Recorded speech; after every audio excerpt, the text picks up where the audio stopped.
Okay, girlies, it has been way too long since I treated myself to some sparkle, and Macy's clearly heard me manifesting because their jewelry sale is here, and it's giving diamonds on a budget. Same, girl, like up to 70% off jewelry and watches. Macy's is basically saying, yes, queen, you deserve it. They really do. I've been eyeing a diamond tennis bracelet forever, and now I can finally snag one without selling a kidney, girl. And you know what? I'm gonna pick up some diamond studs for my little sister. They're such a classic piece she'll wear forever. I love that. And the deals are wild. $199 for a True Miracle diamond stud earrings in 14 karat white gold. $1,099 Your Choice Diamond Halo bridal sets. $549 for diamond rings, pendants, or earrings. Or if you really want to flex, that $2,499 diamond tennis bracelet in yellow gold is calling my name, girl. Honestly, it's the perfect excuse to add something timeless to your collection and get gifts that mean something. The sale runs August 14th through the 25th, so do not sleep on this one. Shop now at Macys.com or head in store to sparkle up, girlies. Because let's be real, life is too short for boring jewelry.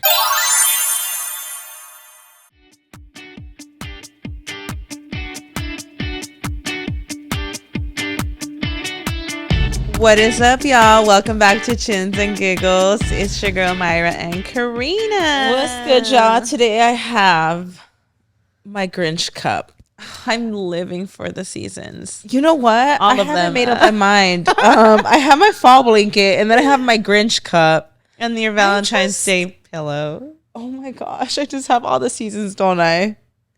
I'm just so, I don't know. I feel like every week, Mara, I just get more excited for the holidays. I love a girly that embraces the holidays. And I just want to say, like, my thing right now, the first thing I want to mention right now, because, like, I can't help but look at the viewfinder right now is, no, I do not have bangs. I feel like lately I've been saying that a few times just because, like, every time we go on live, people are like, did you get bangs? Did you get bangs? Y'all, my hair is going through a growing phase right now, which is amazing, but there's no way to like hide what's going on. Wow. Like, it's actually insane how much baby hair is coming in. It literally looks like I have bangs coming in. I and this let it grow out and embrace it. This mama. Isn't all of it. Like, I feel like all up here, there's so much baby hair, but it's easier to hide. But right here is just, I can't even hide it. I need whatever product you're using. It's minoxidil. This is my add to cart moment, you guys. This is my add to cart minoxidil. It took some time and it actually made me bald for a bit, but like the hair is coming through. Wow. I got it on Amazon. I should link it on my LTK for y'all. Yes, I will, so that you guys could get it on Amazon. Because if you guys remember a few months back when we first started the season, I came on and I was experimenting like with the wigs because like genuinely like I was going through so much postpartum hair loss. On top of it, I started minoxidil because minoxidil is like some kind of like medicine basically to get your hair follicles to continue basically like the growing phase. So your hair goes through so many different growing phases. Right. It goes through like a growing phase and then it sits and then there's a phase where it falls. Mm-hmm. And that's like the life cycle of your hair. Yeah. Constantly. Yeah. So what minoxidil does is it puts it in growing phase constantly. Wow. And it'll be like less fallout. Like you are going to have some fallout, but it decreases it significantly. You put it on your head or you take a supplement? On your scalp. Oh. So mine is topical monoxide. Some people take it as like if you go to the dermatologist, they can give it to you as a pill. Oh. But for me, it's topical minoxidil. Tony had always told me about, you should do minoxidil. Like, have you tried that? So finally, after I had Camila, I was like, I'm going to try minoxidil. Do your research though, guys, because the way your hair falls out is actually okay. So your hair goes through a shedding phase. I'm scared. It goes through a shedding phase where in order for your hair follicles to start growing out and start going in through that growing phase, whatever's on your head right now is probably in a resting phase, and minoxidil is gonna try to throw your follicles into growing. Mm-hmm. So it's gonna whatever is in the sitting phase, it's gonna fall out. Does that make sense? Not all of it, but like when I tell you I was spooked. So think about like you're already going through postpartum hair loss. Any girlies that are going through postpartum hair loss, I'm telling you right now, so real. You can't see the light of day again. You can't see a head full of hair, you guys. I'm telling you right now, the way I was going bald is actually diabolical. And I literally was going fully like, it was so fucking bad. Like I've had hair loss before after my gastric sleeve and stuff, which is one thing I don't really talk about a lot, but it has been like a big thing. Like after the gastric sleeve, I lost a lot of hair, and like the fucking extensions were holding onto threads. You imagine? Stop. So, but I have a way of like, you know, finessing it. Like I know how to do it. I also do a lot of like I would do a lot of that dry shampoo that has like the root color, right, coloring and everything.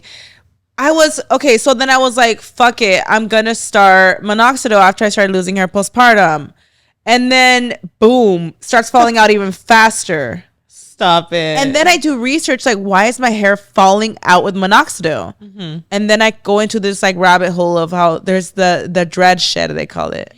The dread shed will literally make you lose at least half of your hair. Wait, how long is that phase?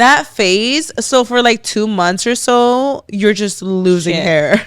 Okay. So think about like how fine your hair is during postpartum hair loss. And then on top of that, I lost like half more of the hair. Holy moly. And I remember I was in the shower like, no mames. Don't say that. I'm scared. I remember I would be like, bitch, there's no more to lose. I'm going to go fucking bald. But like, you know how like your entradas right here, like just like the hairline in general, how like it's just thinner and stuff. Like this area, I remember like, bitch, the scalp was just like, I was just like, oh my God. I mean, I couldn't imagine postpartum. Like I felt so bald. I could imagine more hair coming okay, so off imagine like the worst postpartum hair loss on top of times 100. Okay, imagine this: gastric sleeve hair loss plus postpartum hair loss, and now you got a minoxidil. You're going through the dread shit. I'm like, bitch, there's no way I can walk out without extensions. Like there was just no way I look like a 90-year-old woman. Imagine, I mean, like, you were still lucky enough that the extensions were clipping onto your fucking They hair. were literally clipping onto fucking scalp at this point. Like I don't know what they were holding on to anymore, bitch. Wow. So like I really was going through it, and that's why I started minoxidil. Well, no, the minoxidil like really like the first phase of minoxidil, the dread shed, it had me questioning why the fuck I started it. And I heard how you just have to keep it up, just keep it up. Well, here we are now. I started in December. Okay. So I have been committed, Mayra. I've been committed, bitch. Girl, I'm telling you right now that look at this. You see all of this, you guys? Damn. This is all you could see just because it's the front, but this is like my entire scalp is this. Whenever I'm blow drying, Mayra, that's when I really see it, because I'll see like all the little baby hairs all over my scalp. Oh shit. And then like the ends are like thinner. Wow. So I could just see it coming in hardcore everywhere. Like I have so much everywhere. This is all you guys see, but it's just my whole head is this. Oh shit. I feel like a chia pet. Do you guys remember chia pets? Chia pet? You don't remember chia pets? Oh my God, Mayra. Wait, no, this is like so 90s baby. It was like curl their hair. This. Yeah. It was like plants, right? That's how I feel. Like when I'm blow drying, I'm not kidding, Mayra. I have to finesse my hair because the way it's just like this. That's crazy. So I blow dried my hair today, and I tried to like do like the whole blowout look, and it's giving me bangs at this point. I feel like it looks okay, but like it just looks like I have like some kind of micro bang going on. But I love that you're like in your hair growth journey. I'm also taking. You recommended to me Mary Roots. I mean, take Mary Roots. I've been taking it. I've been sponsored by them, but I feel like I really like locked in with vitamins because I've been really bad at it. Mary Roots is like that girl. I stay taking her. Mary Roots, you guys. I'm telling you right now. My secret, Mary Roots plus hair growth, though. It has to be the plus hair growth. Yes, I'm also going to put that shit on my LTK, bitch. I'm about to say, I'm going to link that shit, girl. Girl, if you are going through a hair loss journey, I'm here to tell you right now, I genuinely was like, what the fuck do I do? Mary Roots, hair growth plus minoxidil. Yes, you will go through that shedding phase with minoxidil, but I'm telling you, just be consistent. I actually feel like Mary Roots even like grew my lashes. Yes. I noticed that with a minoxidil too. Oh, really? Tell me why I felt like my lashes were like starting to grow out more. I noticed I had to like pluck my eyebrows faster. This is so weird, but like I don't really grow facial hair, kitty right? faster. No, just like here, anything here. Oh. So anything you're putting up here, like I feel like just in your bloodstream, I feel like the legs on my hair were growing in a little bit faster too. Or like I've never had hair here in my life. I was getting a lot of peach fuzz right here on my upper cheeks. Oh, like where I was like. Am I fucking growing hairs on my cheeks, bitch? Wait. Like, dead ass, you guys. So I'm telling you right now, like, I feel like my hair's still so thin at the ends, but like when I reach into my scalp, Mayra, I'm like, bitch, I might actually have full hair for once. Like, it's crazy. Wait, that's actually so iconic. I really highly recommend it. You don't dye like your hair like that for it to be damaged. I feel like it was mainly like you said, the postpartum. Well, gastric sleeve is just like that. You lose so much hair with it in general. And then on top of that, postpartum hair loss. And then the minoxidil stretch shadow. It just had me all kinds of... Because I also feel like we've always had like really sparse thin hair, but then when I think about our childhood, like we had luscious, long, thick hair. Right? Well, like my daughters have a shitload of hair. It wasn't like thick ass coarse hair, but we had hair. I think we do have hair, Mayra. I think it's like a lot low of vitamin deficiencies and we have. Now that I have never been this consistent with vitamins since December. So like I'm really thinking like, no, like the vitamins are actually doing their thing. Now the vitamins, the minoxidil, consistency, that's it.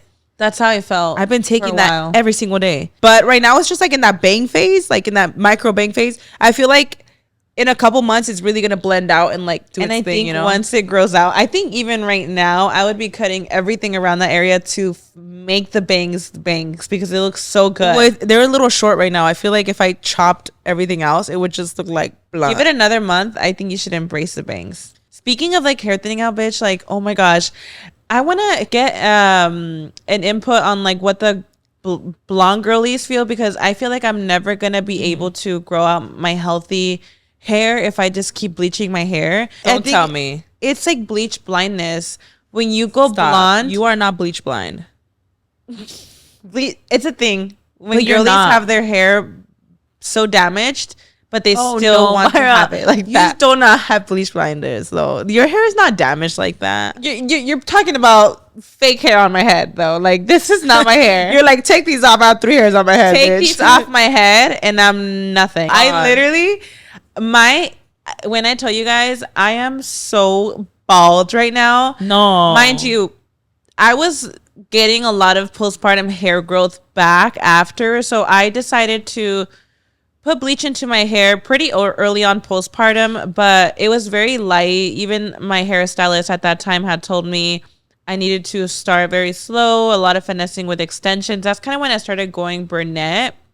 Okay. And then eventually, just a few months ago, that's when like I had my full blonde moment, and I completely bleached a lot of my hair, where I think before I was doing a lot of finessing with extensions. Okay. And then it came to a point where I decided to bleach my hair. But the minute that those extensions came off my head, I realized how bald I was.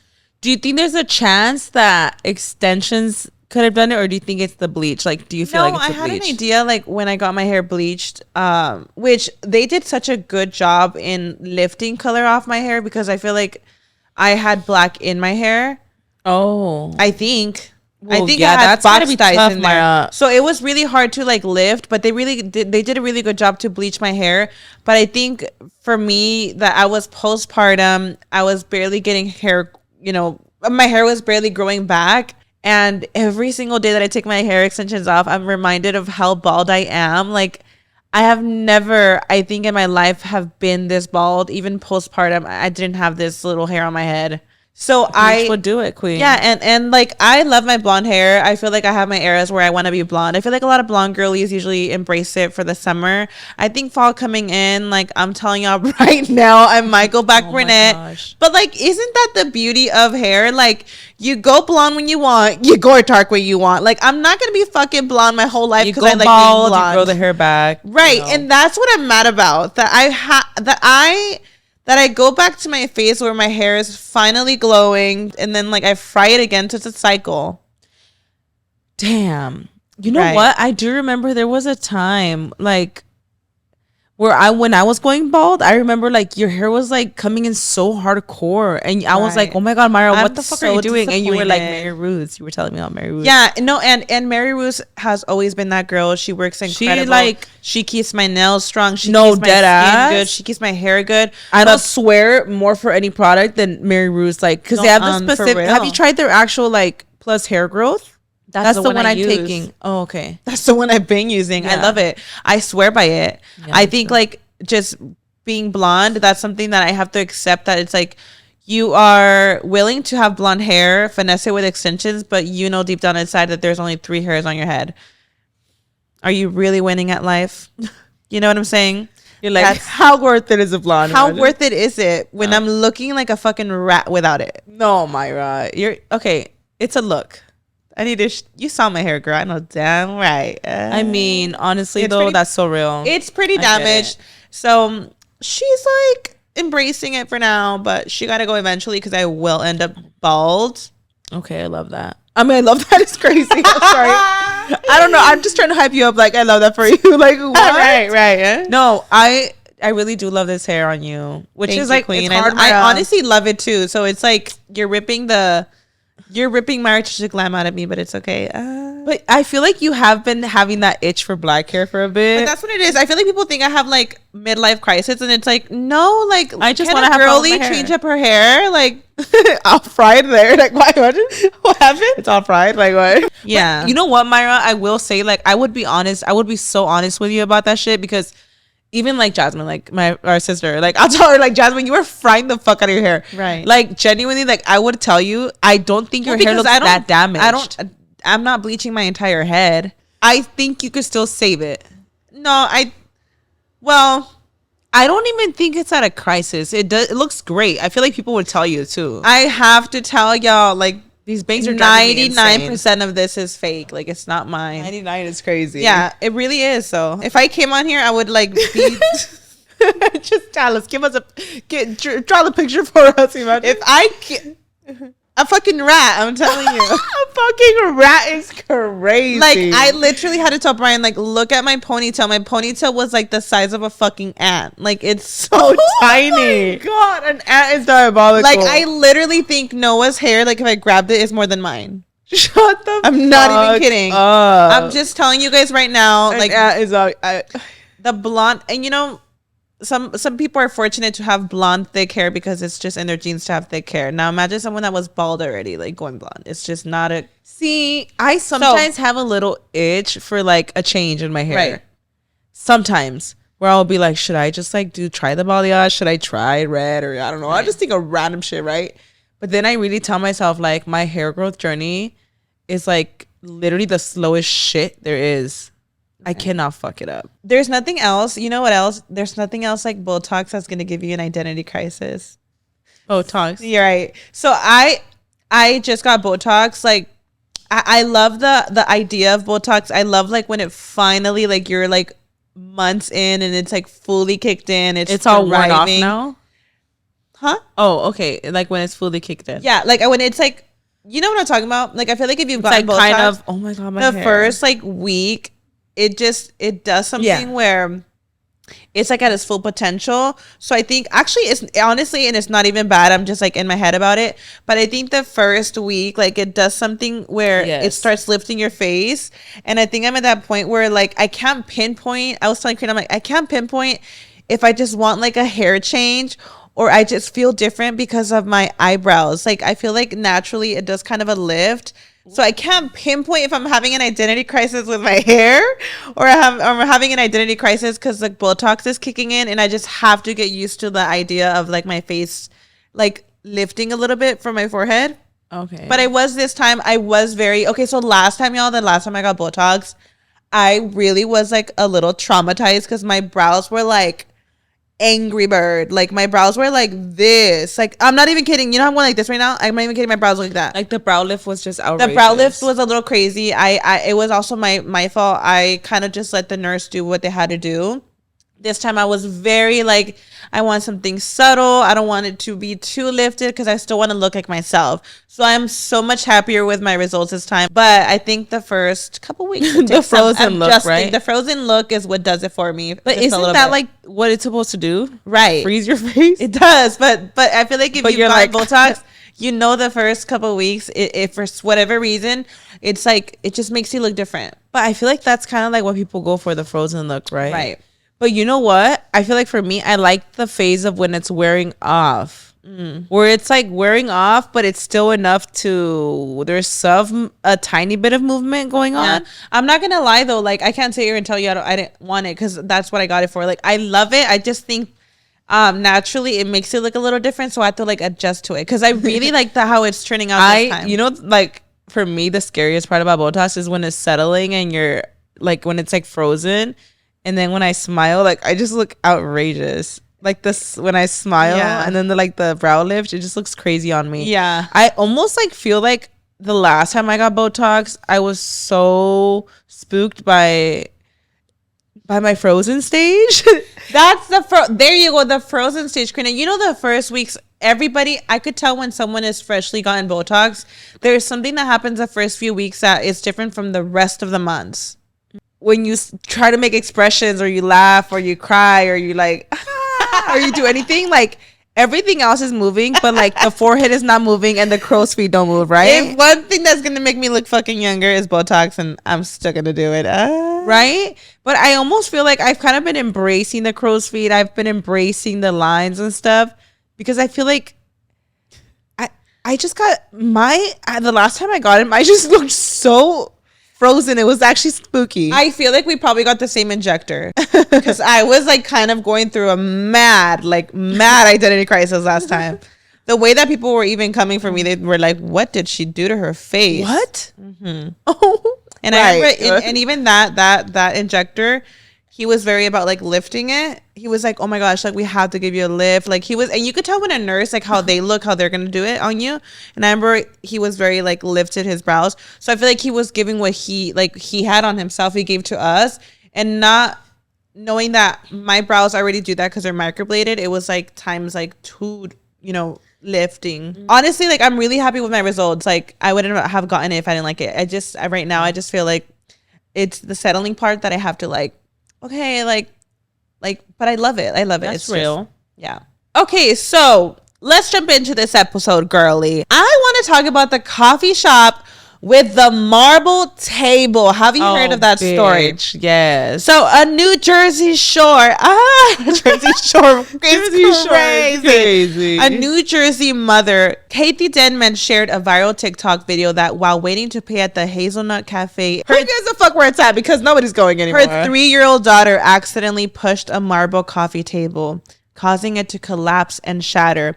This is an anthropology piece, which is like $1,600, right? $1,598. Okay, $1,600 is correct. Yes, a console table at that. Okay, here's the thing. This is a fucking marble table. Can you imagine? Weighs thousands of pounds. Yeah, right. Fucking heavy as fuck, right?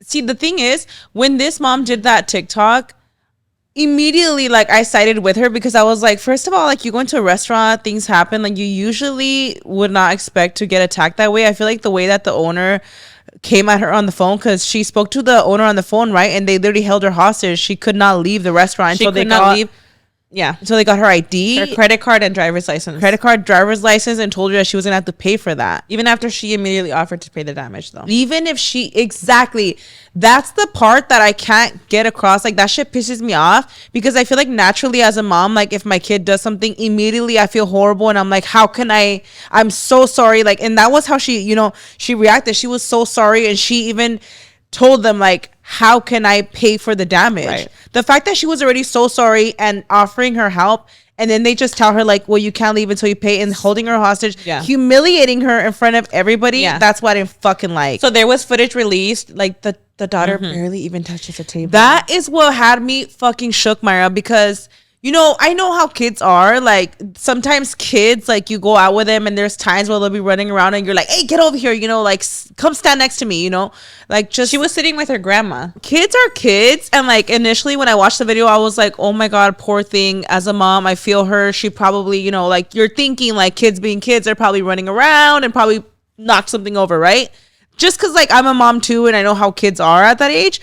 Right. When I watch that surveillance footage, I actually think like the grandma, like the toddler, she kind of just like moves her arm. She literally, cause like basically, I feel like what I thought was that her baby like kicked it, cause they basically told her, right? Didn't someone like at the restaurant tell her like that she kicked the table or something? Yeah, she like knocked it over. It just, I feel like the scenario that the owners and everybody kind of like portrayed was that as if the kid was running around being reckless and like knocked this table over, you know, like that's kind of what I feel like they took it as. Yeah.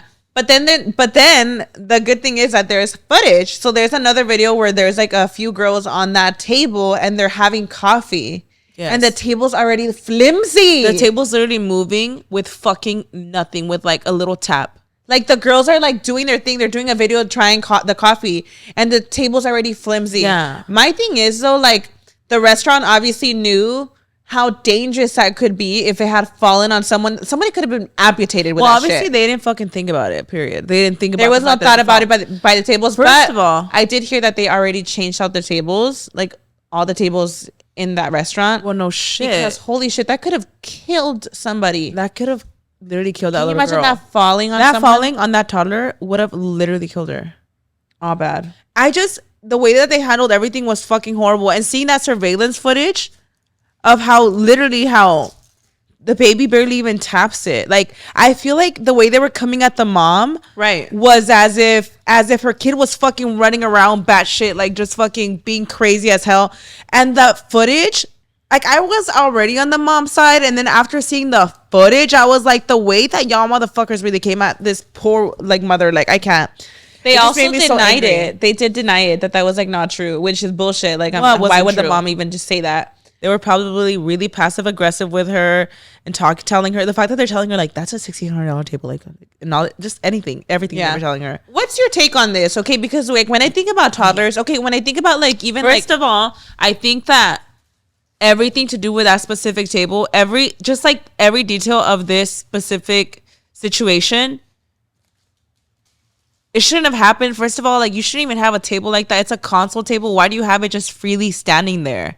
That literally like could kill a child or even an adult. It would break a fucking leg. Yeah, like that shouldn't be anywhere besides against a fucking wall. And if it shouldn't be there, period, because it's flimsy. And if it's in public like that, it was probably already even fucking nailed to the wall.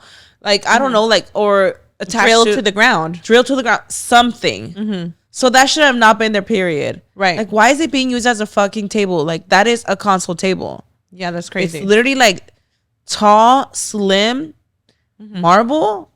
Oy, I don't know why. I feel like just seeing it float anywhere in my house. The point wasn't for it not to move, but because it was already flimsy, it already had chances of it being knocked over. Which overall, like, it's just a shit show. Like, I think for a restaurant, like, that is a lawsuit waiting to happen. I just feel like the whole situation was handled horribly, Mayra. Like, the way they were just talking to her, everything was just handled so horribly because she offered to pay the damages. Right. I feel like whenever I go out with my kid, yes, like if I'm anywhere and my kid, like if I was in that situation, I would have been just like the mom, like, oh my God, I'm so sorry. How could I pay for the damages? And then them reacting that way to me and like trying to hold me hostage there or just telling me, like giving me attitude about how much the table costs. Like, well, someone's gonna have to pay for it. I would feel so humiliated and so I would also be so mad because I would be like, bitch, I'm literally offering to pay it. Like, what do you want me to do? I'm so sorry. It's a child. Like, especially after seeing the surveillance footage and everything, like the way, oh my gosh, it's just infuriating. One thing that infuriates me, if my son does something, I'm going to apologize because that's just human nature of me. But if you're going to make me feel bad about my kid doing something, that's when I got a fucking issue. Because I think about like scenarios, like for example, right? I like to host a lot. Let's say a kid comes over and he accidentally breaks one of Noah's toys or something is done in the house.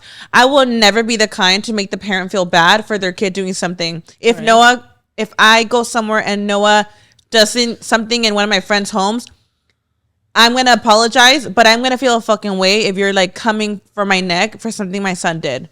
I also feel like that's literally something like that's got to be part of some kind of insurance, right? If something breaks in your restaurant, it's got to be just part of shit happens. Like there's those little things that just happen in restaurants. Like people might steal some silverware. They might take some cups. That's just shit that happens, right?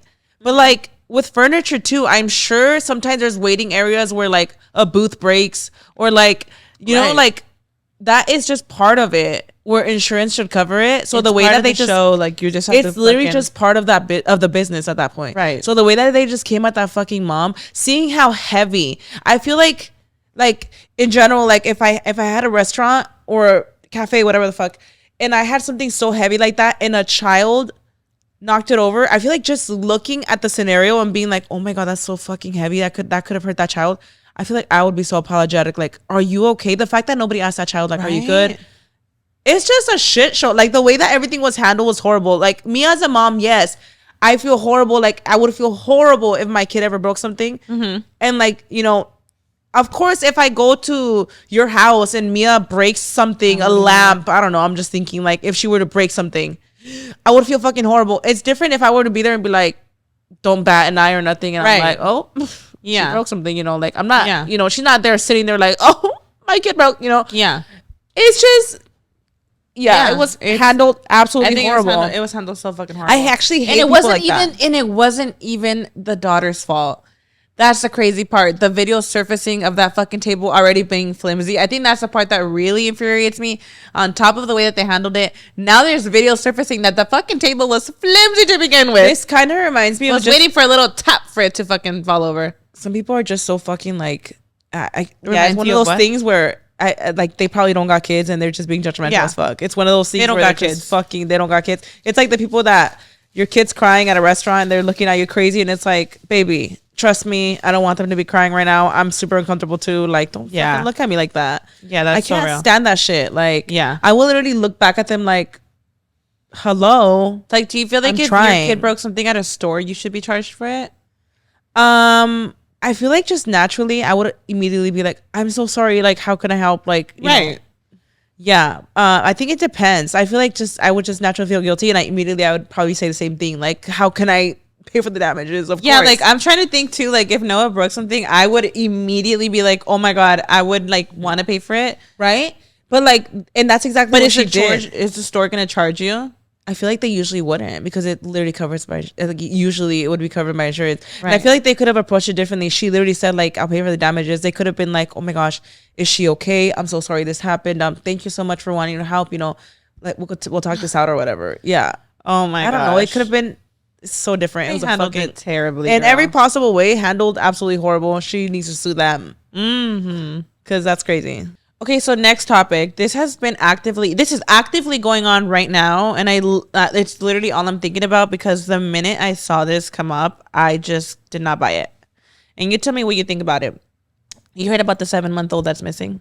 Yes. And the parents came out on the news saying, like, help us find our son. Yeah, immediately when I had seen the interview, right away I was like, nah, something ain't right. And then I go to the comments and everyone's thinking the same thing. On Thursday, August 14th, around 7:47 p.m., Rebecca Harrow reported that while changing her son Emmanuel's diaper in a parking lot in front of Big Five, Big Five, the sporting goods. Yeah.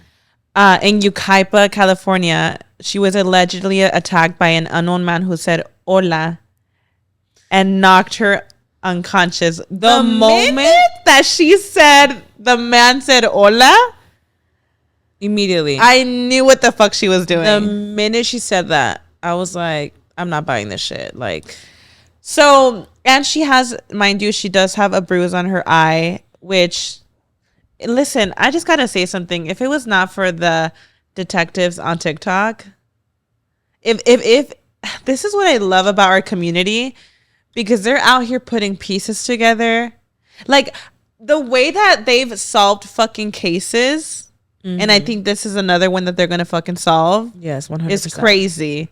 Because if they had not came out in the fucking news, I think it was actually encouraged by the police for them to speak out. I think that was like one of their tactics to like get them to like. I feel like, honestly, like, I was going to say that. You don't think that detectives behind the scenes like knew they were fishy? Right. And I feel like even maybe the news reporters are like, let's interview them because this shit sounds crazy, like, right. Don't add up. So she basically saying that she was changing her baby's diaper, right? And didn't she say she was like changing him like in an area that was dark or something? An area that was dark that did not have cameras. Which it makes me think, okay, because I'm trying to think, right? She did say that her baby had a dirty diaper, so she didn't want to get the baby out, go to the store. Like, okay, I'm trying to think. It was in the parking lot? She changed her baby in the parking lot, like in the car. I'm trying to think if that scenario ever came up with me, that I am trying to think there was, especially, when they're a lot younger, they're going to the bathroom more There was often. No witnesses that saw this mother get attacked. That's what I'm saying, right? if I was gonna change my son's diaper and I'm alone with my kid, I'm not going to the darkest spot in the parking lot where there's no one. I'm gonna go to a public place because naturally that's just what you're gonna do. Why are you gonna go to a place that there's nobody around? It just doesn't make any sense to me. Mm-hmm. That already was so fishy.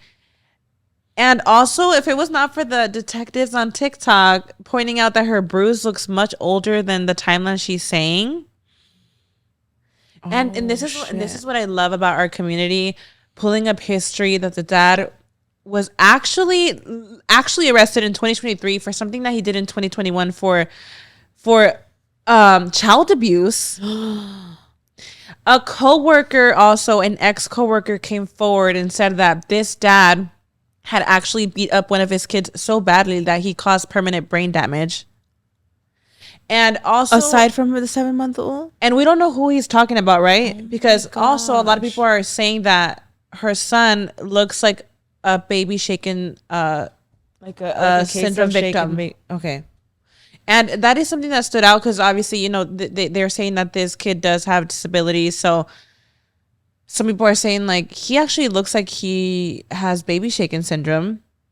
Like something where maybe in the past and that they never he never went to the doctor. And then also the dad already having history of child abuse.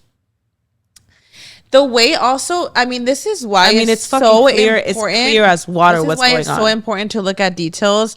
The way that they made the flyers, missing kid.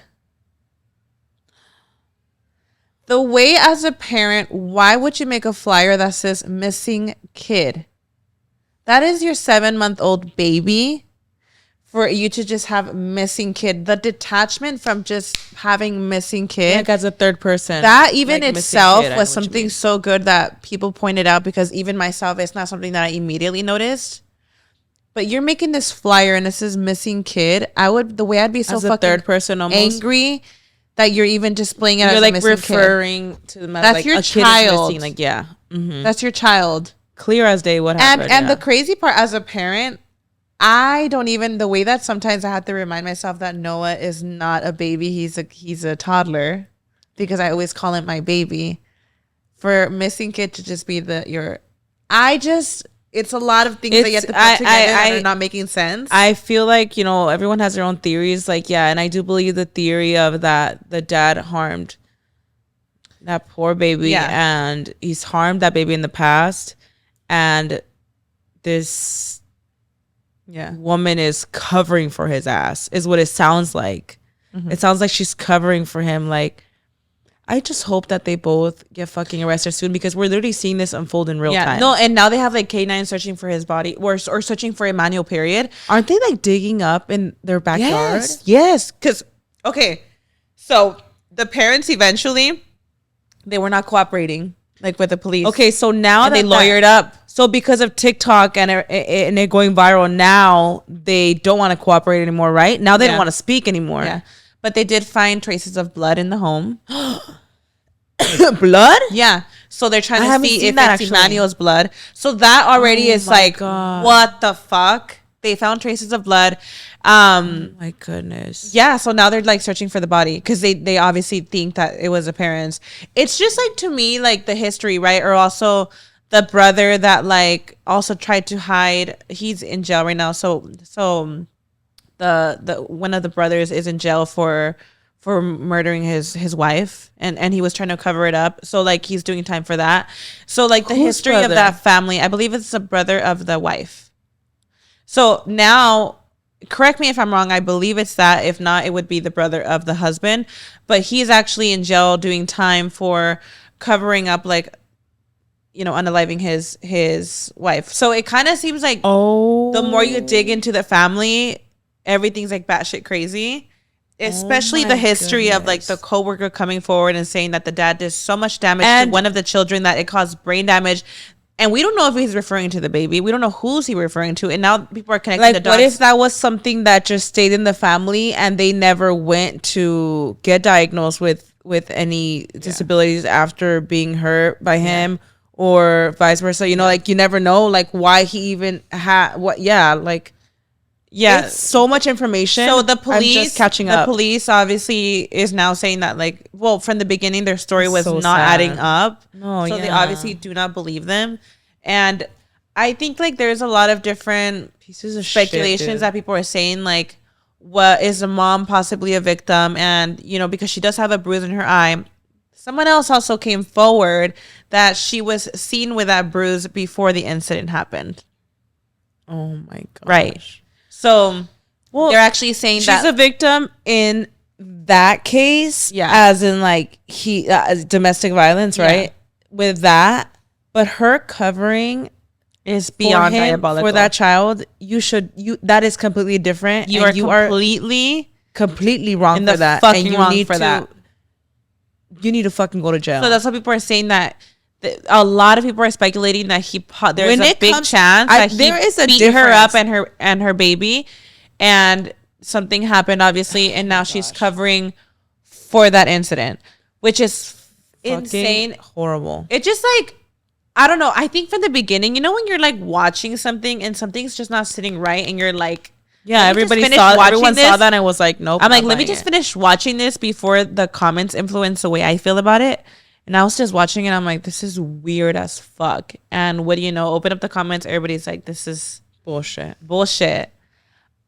I know something's going to come up.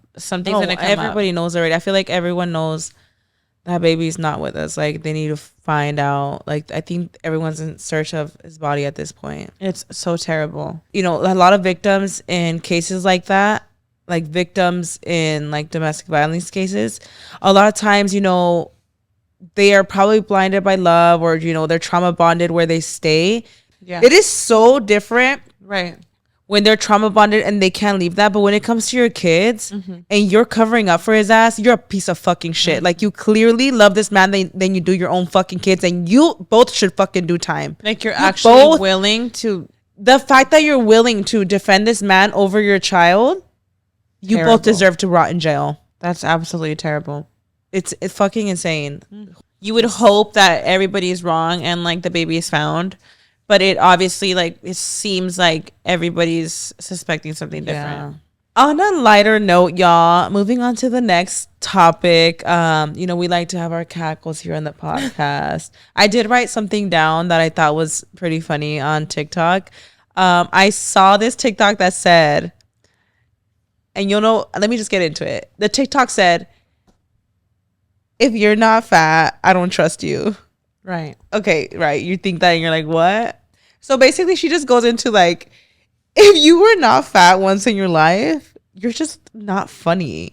You don't have seasoning. She's so real for that. And I just thought it was so funny because I was like, wait, that's low-key so real. And I don't mean to say it as just like, if you weren't fat, you're boring. I'm not just saying that. Like, I just genuinely feel that I feel like this just plays into trauma in general as a kid. Yeah.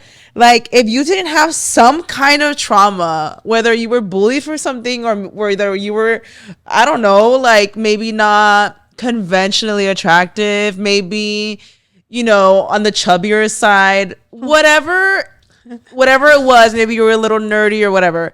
If you didn't if you didn't have some kind of trauma, you are not funny, or like, I just can't trust you. I don't know. Yeah. I genuinely, and that's like so real. Because I don't know if it's just me, but I genuinely do feel that people that were bigger in their childhood, or maybe you're still big, like, you just had an era that you were fat. Like, you are so funny. And it doesn't have to be like you were fat or whatever. I think it's just like, if you didn't go through some kind of trauma, like, what do you have to give, girl? Yeah, like you learn to give.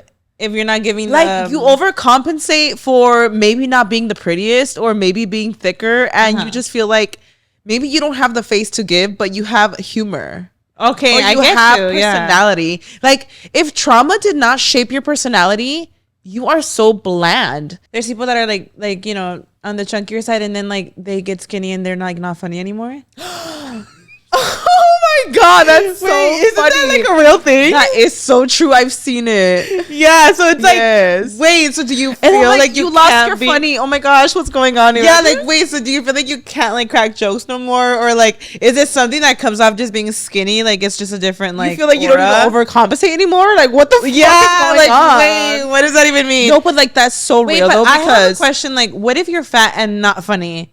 That's not. This doesn't exist. No, I just feel like I don't think so. I feel like I'm like kind of boring. Bye. Like I'm not like a comedian. Karina, you know that I've never been like a comedian. I feel like you've gotten really funny. She's like, the bigger you get, the funnier you get. I'm just kidding. I actually feel like you've been on a good one. You're hilarious. And, like, you've gotten funnier. Like that just shows that like I really was boring as fuck. No. I don't think you're boring. I think you're hilarious. I feel like online you never opened up. You had a moment where maybe you were just not opening up. This is not even like related to the podcast. I'm talking about like way the fuck back when you were doing like makeup tutorials where people probably didn't know your personality. But I actually feel like sometimes you will have me like fucking dying, and I'll be like, really? Bitch. I feel like there's times, Mayra, on this podcast that I'll be like, this bitch is funny. Like, what? Yes. What do you mean? I feel like I'm not a funny person. No, and that's why I think you're when we really were talking funny, about Mayra. this, and I know you had sent this last time like on the group chat with like all of us, like Elizabeth and everybody, and I was like, fuck, like what? Like how we're talking about that, like, you know, like being like, I have to play the TikTok chubby, here. being chubby, and you have to like overcompensate and be funny, and I was like, shit, I probably was that fat boring bitch. I've never given okay. I feel like there's certain people in circles that are like hilarious, and like anything that they say you just fucking laugh about. Yeah. Like even their presence just being there, like you already know like what they're gonna say, like they're fucking hilarious. Yeah. I do feel like I'm not that person. No. I feel like you are funny though. You make me laugh. Like on some real shit. Bye. I feel like your lingo's funny and you don't even realize you're being funny. You know what always makes me laugh, and it's so effortless that you do? You'll be like, right. That's literally when you do that. I feel like you say it in situations that are just so funny, and you don't even feel like you're being funny. Yeah, no. I don't know. I mean, maybe. I don't know, but bitch, like this is the first thing that I'm like, oh fuck. Okay. No, I think you're funny. Yeah, I don't know, but I believe, like, I do know that like a lot of like the queens are hilarious, like 100%. I feel like the funniest people that I know in my life went through some trauma. Yeah. Like for whatever reasons, like I know they went through trauma, and they're so funny about it, right? Because like, you know, we have our circle, and fuck, a lot of our conversations are so fucking hilarious. Like I wish a lot of people could hear like our conversations as friends, because they are really, really funny. I do think of like, what would a group of skinny girls talk about? And is there a class clown in that skinny circle? I'm sure. Like, you know what I'm saying? Whoever went through trauma, right? Right. Like, do you know what I'm saying though? That's so funny. So like I do think that, like, what do you guys talk about, you know? Because I do feel like a lot of our like funny moments, we talk about like fat relatable stuff. Right? I am dead. I feel like a lot of those like is what makes us laugh, because we're talking about that. About being fat. Like no, but like a lot of it comes like from like moments? Or like jokes about that, right? I know what you mean. I know what you mean. It's like just naturally, if I am just in a social setting, I see a skinny queen, I see a thick queen, I just naturally am going to feel so much more comfortable with a thick queen. I'm not gonna lie, like immediate connection. Me too. Immediate. Yeah, me too. Right? It's like, because you like, it's literally equivalent to you walking into a room full of white people and there's only one other Mexican there. That's how it feels. Like that, but with fat people. It's just like, I'm like, but that's what it is. Like they're just like warmer, like they're more welcoming. And I say this because like when I started YouTube, I would watch a lot of influencers because they were pretty to look at. Yes. They were pretty to look at. They would show you like their monthly favorites. They would do room tours. They would do tutorials. But it was very surface level. Mm-hmm. Are you funny? You probably were not funny at all. Like you probably had no person. Were not funny at all.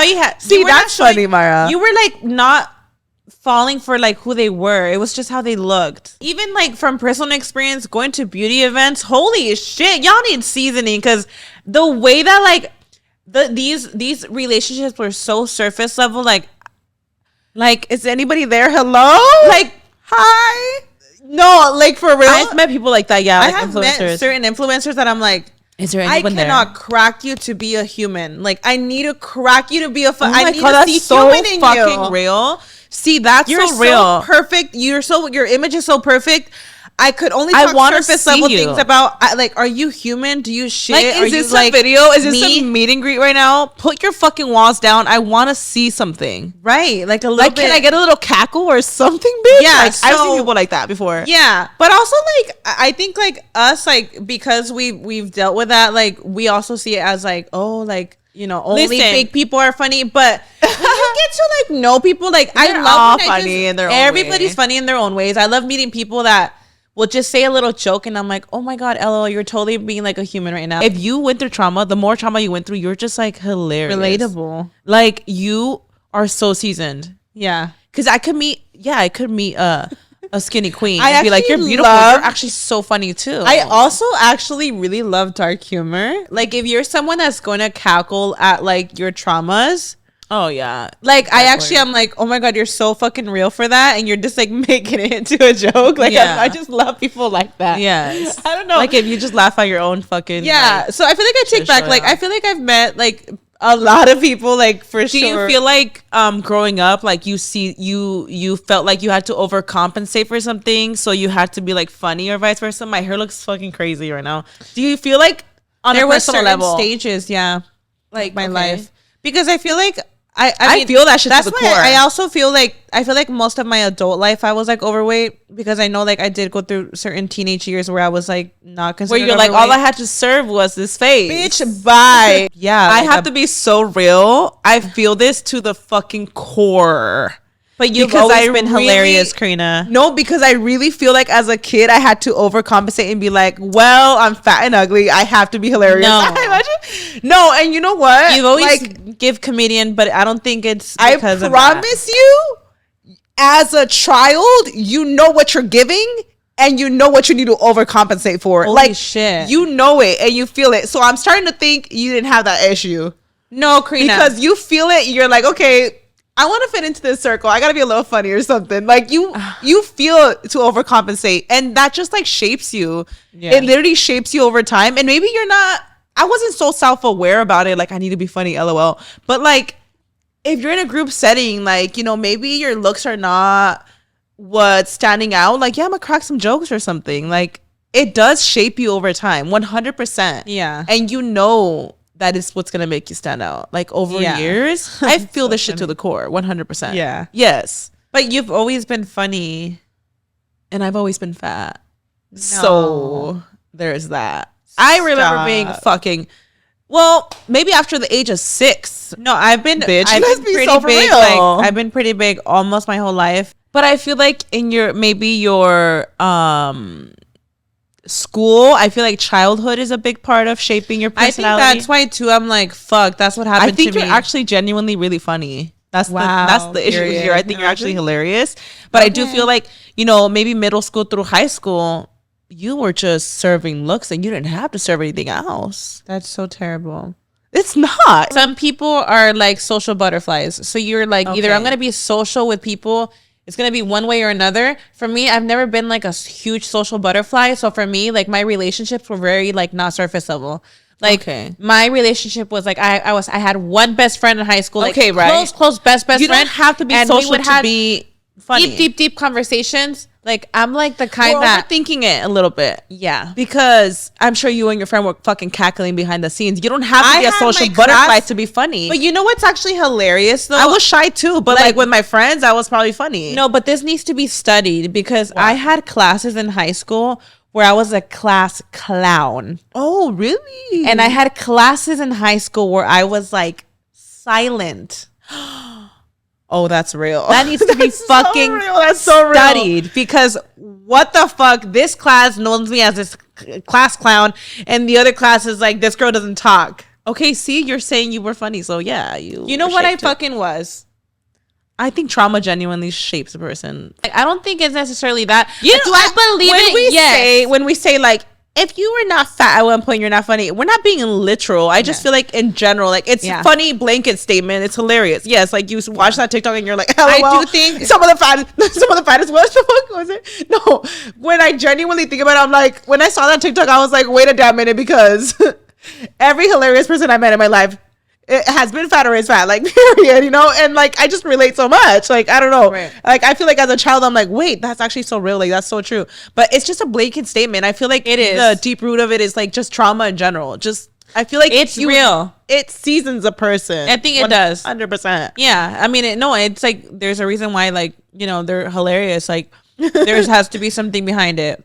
I don't know. And I feel like fat people, nobody is going to laugh at fat jokes like ourselves. But also, right? I might not be hilarious, but I'm extremely nice.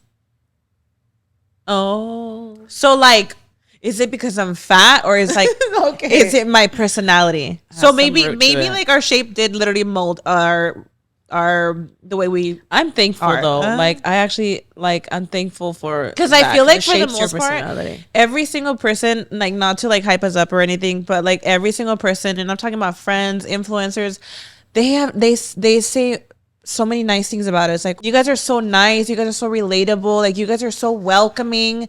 That is one thing that I've noticed, like our personality. And now I'm like, wait, maybe Raul was telling me that too. Like every time we meet like new creators and stuff, Raul, like he was telling me that recently from Vegas. He's like, oh my gosh, everybody was saying that you guys were just so, you guys have always just been the same. And like, it's because we're fat. It's because we're crying. Like, wait.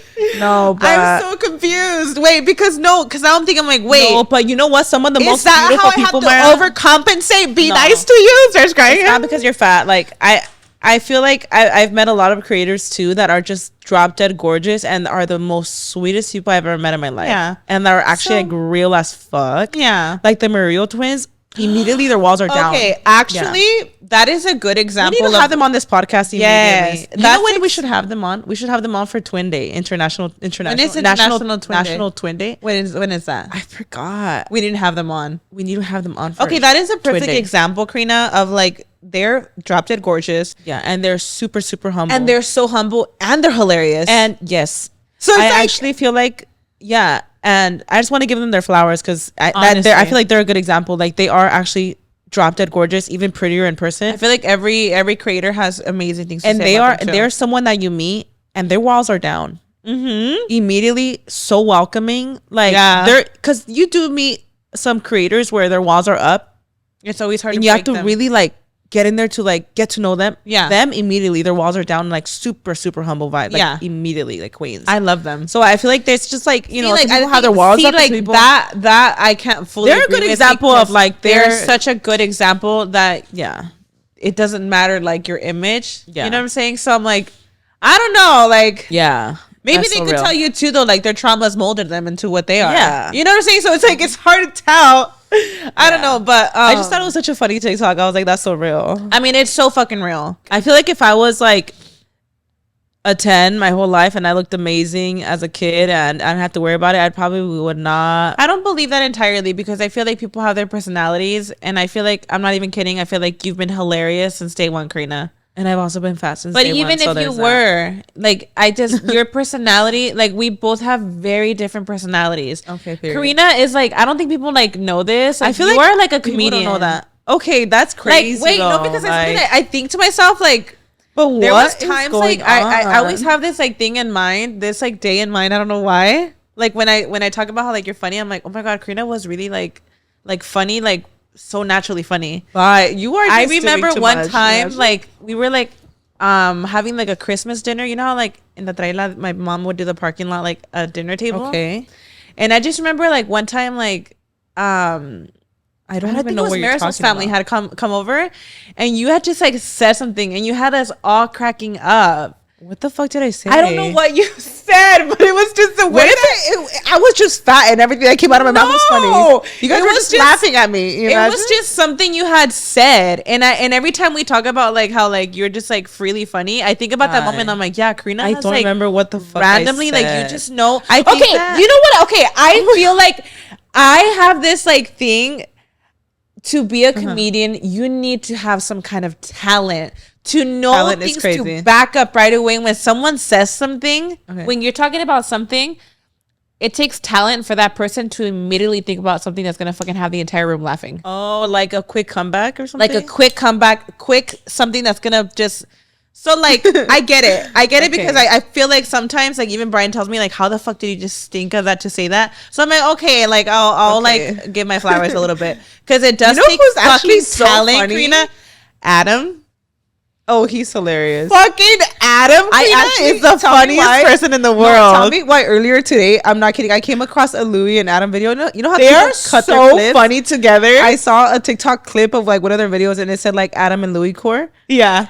And I literally went on TikTok and like I searched like videos just because I just wanted a good laugh this morning. Yeah. And I was just watching them. You know what video will always make me crack up? That clip of when he's opening the Ferrero Rocher. I can't even pronounce it. The chocolate. Oh yeah. And he's like opening it and then it just like breaks in his hands. Yeah. I don't know. I just thought the shit was fucking hilarious. No, like yeah, they're hilarious. Yeah, there's someone you see in real life and you're like, you are just funny at everything you say is like a joke. Like they're just so funny. Okay, so I believe that takes talent.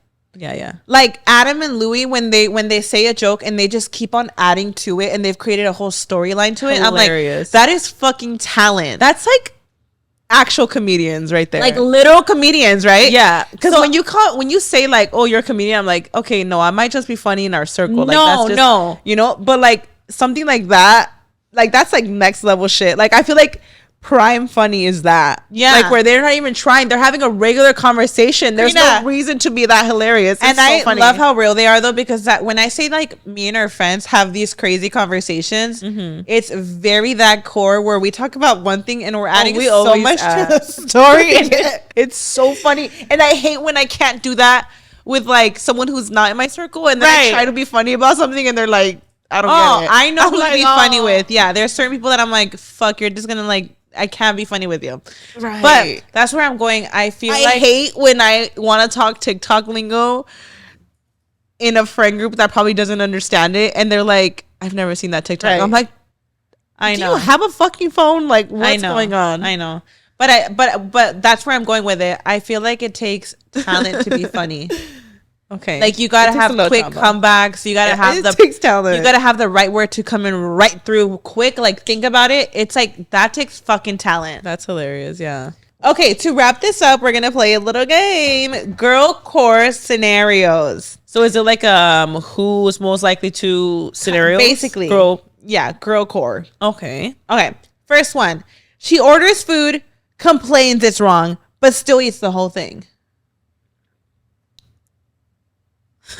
I'm just a girl. I feel like that's both of us. But I wouldn't actually complain. That's the thing. I genuinely won't. You wouldn't complain? At a restaurant? No. You're gonna chew the fuck up of Raul if he forgets the ranch, girl. Yes. To him, I'm gonna be like, damn, this shit's fucking like cold. But I'm gonna still eat it. Like, look, I when I hear that, I think about like when Brian pulls up and like they fucked my order up. Yeah, and like they forgot the ranch or something. And I'm like, bro, you know that this sauce is going to complete my meal. Like I can't eat it without it. I'm fucking pissed. Yeah. I'm obviously going to eat it, but I'm going to eat it so fucking pissed. Oh, yeah. But I'm going to fucking eat. But I'm going to eat it so bland though. That's the problem. Like obviously I'm going to eat it. Like it's actually, I hate when they do that. That will actually ruin like I'm like my day. I'm ready for divorce when my ranch is missing. I'm so fucking pissed. And I know some people are like, yo, chill. Because Raul will be like, it's fucking ranch. Nah. It shit pisses me off. And then he's like, there's ranch in the fridge. And then you go in there, there's not in there. And it's that freaking Hidden Valley ranch. Like, that shit don't taste. Girl. Bitch, that shit's been sitting there since fucking 2017. It's expired. Like, we're not. It expired in 2017. It's literally there. It's literally in the pantry as a placeholder because there's no way I'm ever touching it. I don't like it. That ranch. Girl. So that'll be both of us. Next one. Buys a new planner every January and stops using it by February. Oh, bitch. I'm the worst at that. You think you do that? Oh. I do too. Don't even use it at all. Like I'll get excited about using it and like it starts in, it'll say a date that, okay, today's August. It'll say it starts in November. By the time November rolls around, I'm already lost. I lost interest. That's why they can't put the years on it. Don't put the year. Don't put the fucking year because then when I want to be motivated, it's like 2 years old. I can't do planners. I'm really not gonna write in it. Like shit. I really can't do planners for shit. I actually put a year to it because you're putting an expiration to that fucking notebook. And what's so tragic? It's like planners are literally meant to help get organized. Like I can't even get to that point. The planner is just I can't get to the fucking planner. Can you write things on a board? What? Like can you stick to plans like writing things on a board? No. They just happen. Are you a mental note person? No. I need to, you know what? I feel like there's a difference between physical notes and mental notes and on your phone.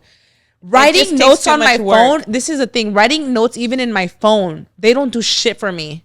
I need a notebook and a pen for it to actually fucking process. It needs to come out of my hand. I need to physically write it. With the planner? I just can't do it. You know what? It takes more fucking brain work to like separate everything, huh? It just feels like there's not enough. You know what works for me? I have a whiteboard that says today's plans, and that will do it for me. I will write on there. I just sometimes feel like I don't know. I feel like the planner is overstimulating. I sometimes really do think I have ADHD, like on some real shit. Me too. And I feel like a planner is my worst nightmare. Like I want it to work so bad, and I buy it so that I could actually make it work, so and I can't. Real for that. I can't. It actually becomes an inconvenience in my life. Mm-hmm. I envy the people that could like be so organized with their planners. I'm like, whew. I think I just need medication. Like I don't. Wait, that is actually so fucking real. I am not even like trying to be funny about that. Like I genuinely sometimes I'm like, I actually think I actually have ADHD, and I'm never gonna be organized in my life until I get medicated. I feel that, Karina. Like, wait, that's so real. You actually will be looking at like what they prescribed you with. No, but like I sometimes think I'm like, dang, maybe something could help because I cannot. Yeah, like people will talk about when they're medicated. They'll be like, I checked everything off my list today. Shut up! Don't tell me that. And I'm like, fuck. So you're telling me I could live a normal life like with medication? It's shut up. No, because like I know that sometimes we like self-diagnose on here, y'all. But like I check off everything on that fucking list. Me too, Karina. Like fuck. Sometimes I'm like, yo, I cannot. I can't. I do think I'm like, well, fuck. Like simple things like if I'm cleaning, like finish this task first and then get going here. I literally need to time myself because I will move on to the next fucking thing. Wait, I would love if you really do have ADHD, you need to hear that it's not your fault. Like it really is. I'm not even kidding. It's okay. It's actually crying, like, not your fault though. It's fine. I didn't think it was my fault. Oh, I'm not making you cry. No. I never thought it was my fault. Because a lot of people, they're like frozen in time with like all their things that they need to do, and when they finally like get diagnosed, it's like a realization. Your fucking brain that's not wired how it's supposed to be. Oh, right. So I was like, oh my gosh. So like all of this makes sense. Like, I'm not thinking like a regular human being. But also I kind of like thrive in chaos. So like if I have a deadline, that deadline is happening at the deadline date, and I'm thriving in the chaos of like it's happening because this is the deadline. Yeah. Does that make sense? Us going off tangent is very ADHD. I thrive in chaos. Next one. Says I'm leaving in 5 minutes, but is still doing her makeup 45 minutes later. Why the fuck is that you? Wait, Karina, I have to say something because I will proudly with my soul say I have like really bad time management. Insane. I'll proudly say it. Insane. But the way that this month your time management has been crazy. I know. The other day, I literally told Brian, I'm like, wait, this is actually hilarious because recently Karina talked about on the podcast how my time management is so bad, and he literally cracked up. He was like, she's literally always late for everything too. I'm like, I know. Thank you. I know. I've noticed it. I swear to God, like it too. This is not just me, Karina. No, like, I've noticed it. I'm just not the kind that will like tell you because I feel like I don't want to like pressure you or stress you out on the road. Does that make sense? I'd rather just be like calm and collected. Like, okay, Queen, let me know when you get here. But like 100%, like you run late a lot to a lot of things. I noticed it recently. Yeah. I'll be leaving the door and I'm like, no, but like this is like, no, but like it's always, girl. It's both of us. Like trust. I know. I feel like this month though, like for whatever reason, It's just, it's something always has happened. No, gets in the way. I feel like that's one thing I wish I could work on. I need to work on my time management. It doesn't even fucking add up in my head. No, like, and that's what I'm saying. Like, it's both of us. I'll proudly say that shit with my chest. I have terrible time management. No, my time management. I think that's ADHD too, Karina. My time management is fucking diabolical. Like, it's insane. But yeah, bitch, it's a both of us. Like, straight. I feel like I'm at the point where, like, I'm embarrassed showing up, and I'm like, I'm so sorry. Like, I mean, I'm embarrassed. But like, I feel like that's also a Mexican thing. It's not that I don't give a fuck. It's not that I don't care. Like, you know what I mean? Like, I don't want people to think like, damn, she don't give a fuck. It's not that. I just genuinely think I'm gonna be on time, and then before I know it, it took me a fucking hour to get my shit, like, to get my kids' stuff, out the house. You need to add an hour just for the kids. They even say time management, how you handle time management as an adult is correlated to how you grew up. So it's like, it honestly, it's kind of, oh my god, not your fault. Okay, it's crazy. Prime example. Like, so Mia started school, right? I literally woke up like 2 hours before she even had to be at school. The school's pretty close to here anyway, so I was like, we're good. I'm making breakfast, super chill, nonchalant, made my coffee, like, took my sweet ass time, and then woke her up. She comes downstairs. We're going through outfits, like, literally taking my time because I have all the time in the world. Yeah. She's eating her breakfast. I'm packing her lunch. We're chilling. Like, I'm excited. I have time to, like, be talking to her and stuff. Before you know it, we're always like, we need to be on the road right this moment. Haven't even done her fucking hair. My time management, sometimes this is the issue. I start getting ready and I start getting things ready within a perfect amount of time. It's just that I get comfortable with how much time is left. Yeah. That at the end I'm rushing. Yes. So tell me why. And I noticed this. There was a couple comments in the video that I posted of Mia's first day of school. And like, it bugged me because I noticed it too. And they were like, damn, her hair, because like how I did her hair, like the lines were not straight on her ponytails. And it irked me because I noticed it too when I was editing the video. I was like, fuck, because I was so like excited about having all this time that I took my time, you know, making her breakfast and talking to her and like, oh my God, it's your first day of school.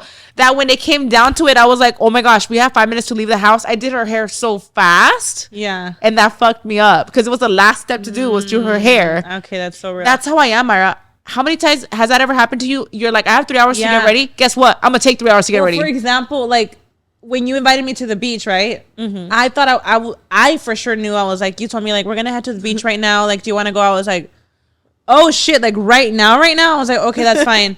I still had to do laundry, right? I did laundry. I still did my makeup. I packed the hielera, right? I'm thinking like Karina's like about to head to the beach right now. She told me last minute, I'm going to be so fucking late. I'm about 5 minutes from there. Brian's like, call them so we know like where they're at, you know? And I did think it was weird that you didn't update me like, oh, I'm going to be here. I call you. You're like, we're like 15 minutes away. I was like, you're like, wait a fucking like, wait. Look, I took like 3 hours like doing laundry and getting everything ready. Like I was told last minute, right? We're not going anymore, but I was told last minute about this. And I was like, it's fine. I actually like, I feel like because I have bad time management. Explain myself. Hold on, no, real quick. I feel like because I have bad time management, whenever someone's late, I never pressure them. I'm never like, where the fuck are you? Why are you late? I'm always like, it's fine like, because I'm driving. I feel like I don't like to pressure people because I know what that feels like when people are on my ass like, where the fuck are you? But I'm like, oh, I'm already late. I already feel pressured. Oh my god! Then I feel like I don't like doing that to people. I'll pressure you. No, you never pressure me. You'll be like, you've never done that actually. Okay. So I'm thinking like, okay, you're fine, queen. Like I'm just gonna get settled. Like we'll be there. And then she calls me again. Actually, this was like probably 20 minutes after like that. Actually, oh my god, from your location, we're another 15 minutes. I just thought it was hilarious. And even Brian was like, wait. Weren't they the ones that planned on their way 5 hours ago? Yeah. Brian just laughed. He's like, wait, weren't they the ones that planned this and we're here before them? It was just so funny. No, it's because you know what happened? I really thought it was like something that was going to See, I'm bad at time management. You know what it is? No, and every time you always say, it's because we had to stop by the store to get formula. And then you said the same thing for Elizabeth's party bus. Oh my God. Yes. Her bottle broke or something, right? I swear to God, no. I know. Wait, hold on. Now I'm starting to think. Like worst case scenario. No. Yeah. And you know what's funny? You're probably thinking like this formula fucking excuse is bullshit. No, I'm saying what I'm saying is there's always something that has to go wrong is what I'm saying. No, but that's so real because I feel like every time I've been late recently, I have to go get formula. The way that my kid literally finishes her formula in like 3 fucking business days is ridiculous. Queen. So fast, Mayra. Like she chugs milk. It's insane. She's a milky girl. I'm not kidding, Mayra. She can finish that thing of formula like in 2 days. I believe her. In literally 2 days. I'll be like, we just bought formula. Like I need to start stacking up. Like how many do you buy when you go? Like 3 at a time. Like 3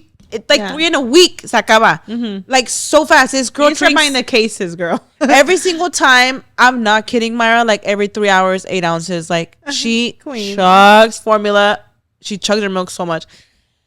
Anyways, we had to go do that, and we had to go get a few things for sandwiches, right? I don't think about that though, Mayra. In my head, you know what I'm thinking? So in my head, thought you guys were like already like ready to go. So in my head, I'm like, it's 1 p.m. We'll be at the beach by 2 p.m. And then on the way, Raul's like, you knew we had to stop by Target. You knew we had to stop by the grocery store. You knew we had to stop by the warehouse to pick up this or pick up that. I'm not considering any of that. I'm not considering that those trips are going to add another 2 hours. Yeah.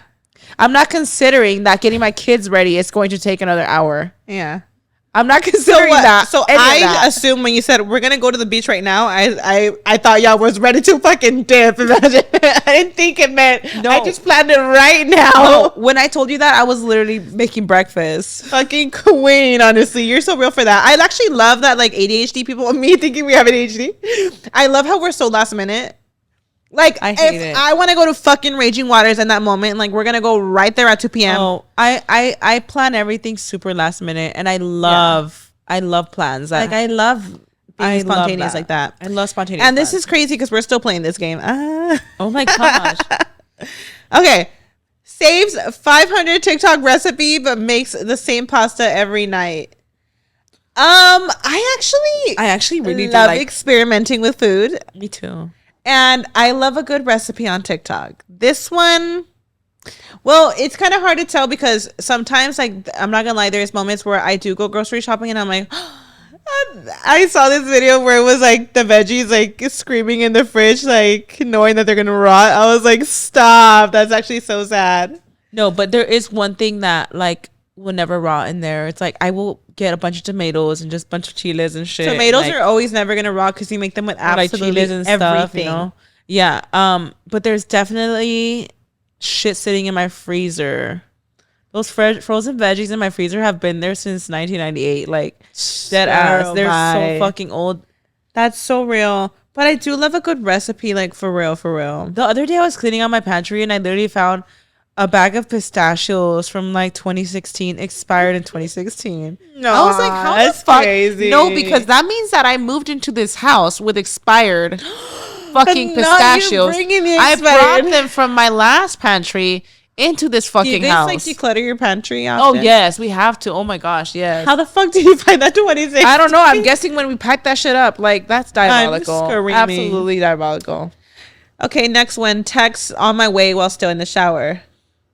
I don't do it when I'm in the shower, but like, okay, if I'm collecting myself, like, if like I gotta fucking go, but I'm still like, I'm lying. On doing my hair like halfway, I'm like on my way. You know when I say I'm on my way? Yeah. When I'm grabbing all my kids' shit.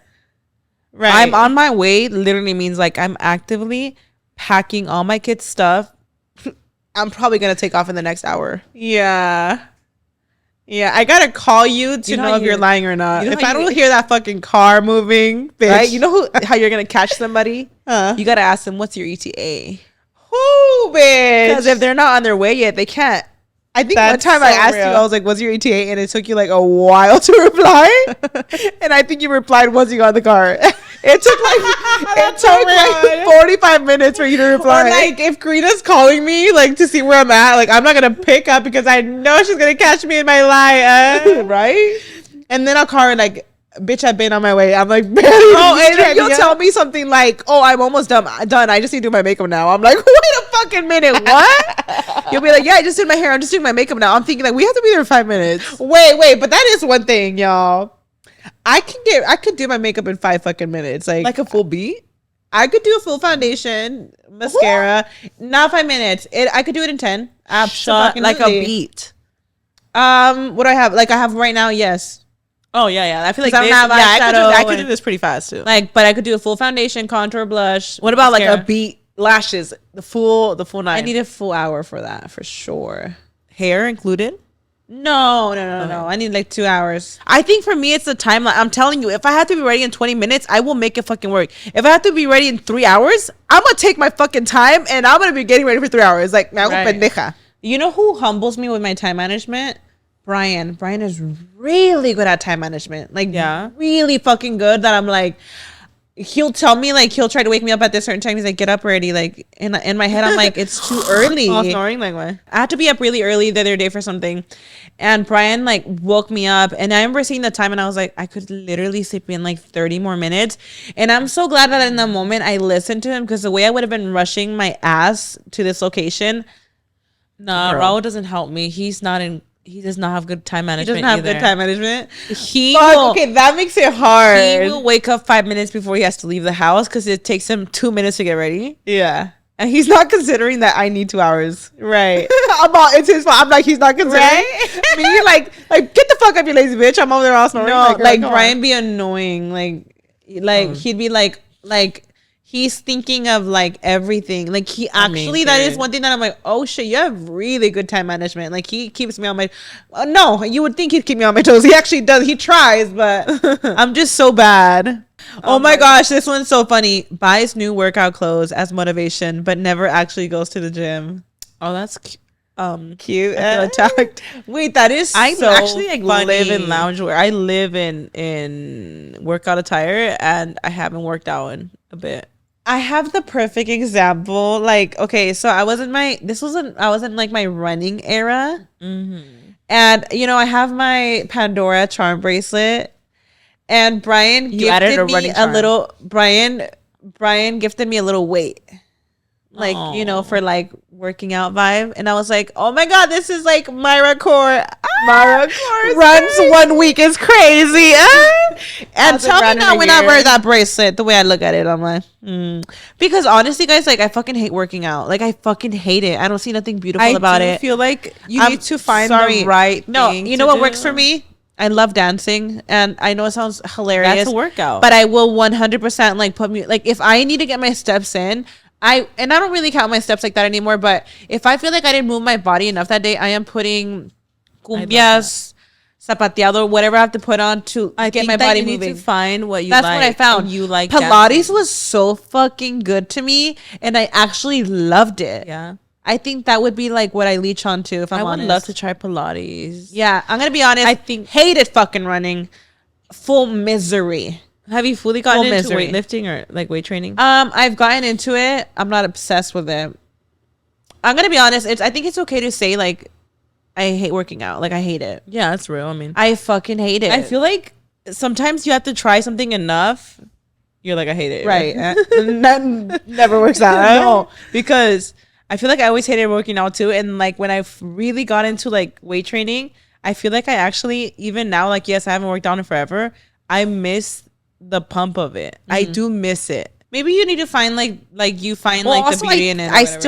I can't really do heavy weight lifting right now because I technically could start easy right now. Yeah. But because of my surgery, I think I still have to wait a few more. Actually, I think I'm like right at that window where I should be cleared. So I should get back on it. I feel like you just have to find what you love. Like, I feel like I would be like that señora, like in Zumba. Because I fucking hated running. You loved running. I hated that shit. But like weight training, like I could do. You know what? I loved it in that moment. I hate it now. So it's hard to tell. Okay. I think that's what it is with working out. Running, like you hate it, but when you do it, you love it. I hate running. So that's just a perfect example. Like here I am walking around with a fucking weight charm. Like be for real, girl. Didn't you buy like a whole like running backpack and all? I didn't buy a running backpack. You're not buying like the gels. I did not buy that. What the fuck? I did not. Maybe we should get back into our running era. I was like I like it, but I don't. It just wasn't my thing.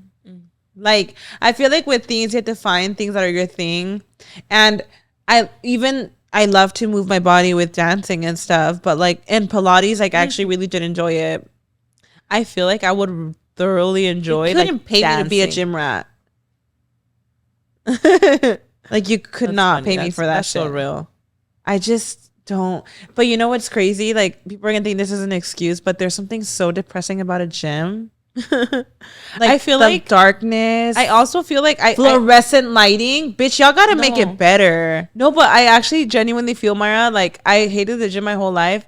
I really do feel like once you do it enough where you start seeing results and you start feeling that pump, you will actually like it. Because I do feel, obviously right now, like I need to get the fuck on it. I fell the fuck off completely working out. Yeah. But I genuinely feel like before I got pregnant with Camila, we were literally working out 6 days a week. We only had a rest day because we had to. I remember Christmas morning, me and Raul worked out.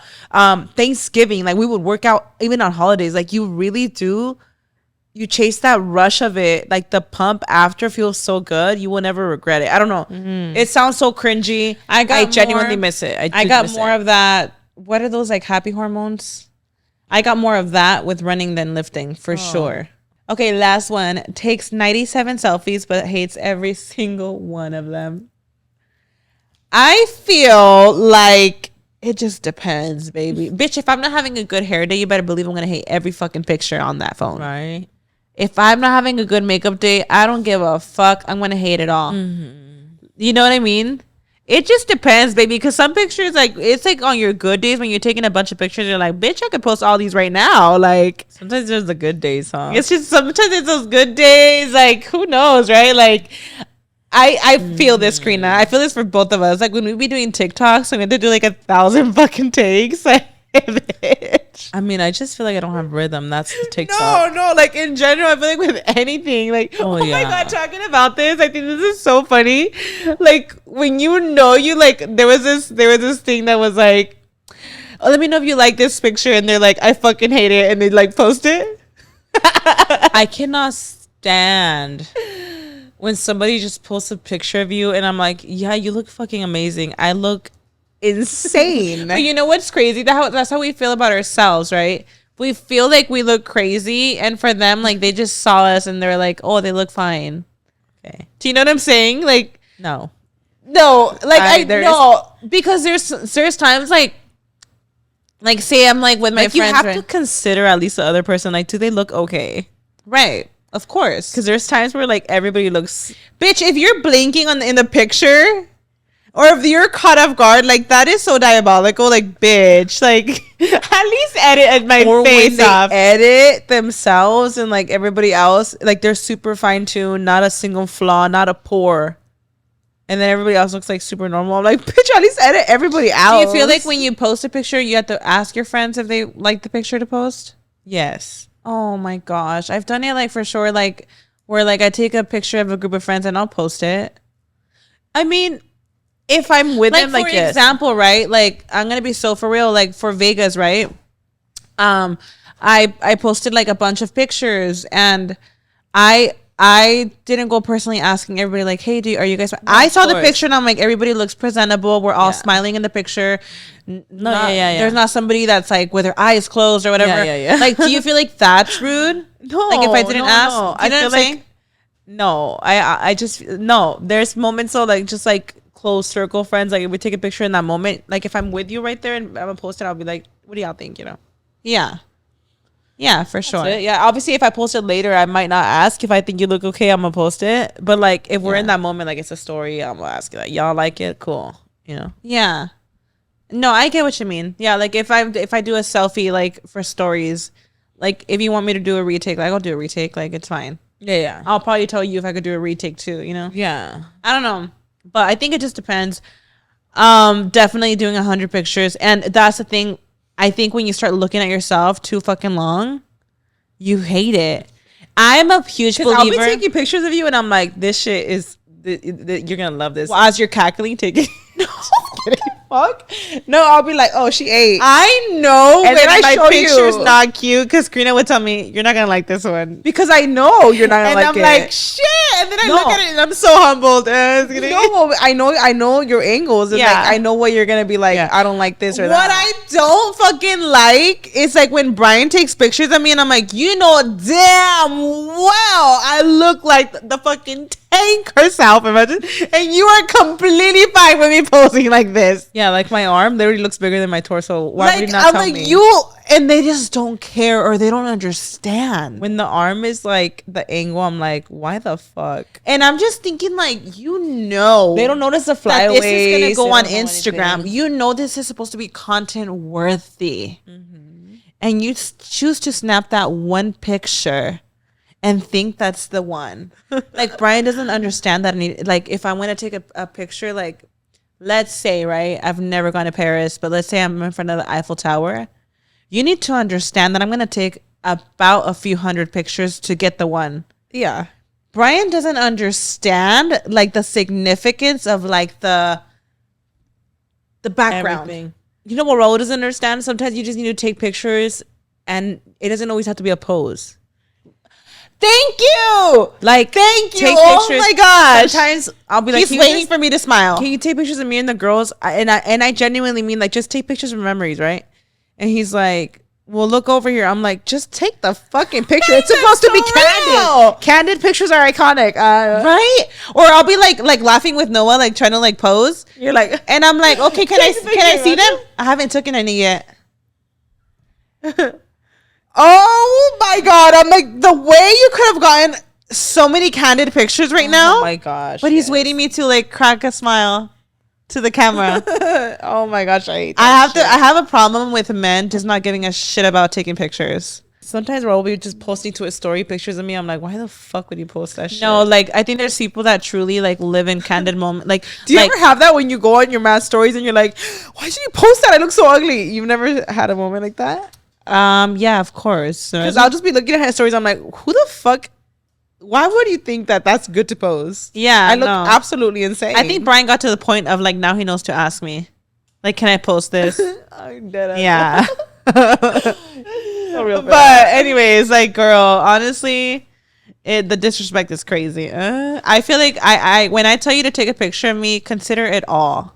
Consider the scene. Consider it all. And when I tell you a candid picture, don't consider it all. It's just a candid picture. But I gotta give you a heads up, like candid, please. Imagine.